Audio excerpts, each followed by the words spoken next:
प्रणाम मुखिया जी। खुश रह खुश रह। का हो, का हाल चाल बा? का बताई कि का हाल चाल बा? काहे हो? हमार लड़का आज 2-3 दिन से खाना नहीं खे खा।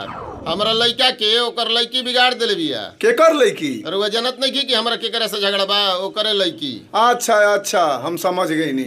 उपेंद्र, जा गांव भर में बोल दो कि मुखिया जी के हाथा में पंचायत बा आ सब लोग अभी के अभी जुटे। अब दोनों लोग सब कोई के सामने आपन आपन बात रख।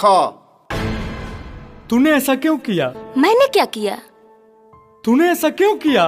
मैंने क्या किया यार? तूने नहीं किया था प्यार। मैंने कब किया प्यार? तूने नहीं किया था प्यार। अरे मैंने कब किया यार? मैंने कब किया यार? बकवास बंद करो। करती थी वादे कभी 7 जन्म के, रहेंगे हम सिर्फ तेरे ही बनके। पल भर में सारा इज्जत नीलाम कर दिया, अजीब लगते हैं आज तेवर सनम के। अरे बेटा, तनी होश में बोल, ना तो सब जोश ठंडा हो जाई। हमार बेटा बिल्कुल सही कहता और जौन कहता एकरा के कहे दो, नहीं तो हमरा से बुरा कोई ना होई। शांत रह लोग। दोनों लड़का लड़की के बोले दो, ओकरा बाद फैसला होई। प्यार तो मैं भी तुमसे बहुत करती थी, लेकिन अब नहीं, क्योंकि तूने मेरे प्यार को बदनाम किया है, भरी महफिल में सरेआम किया है।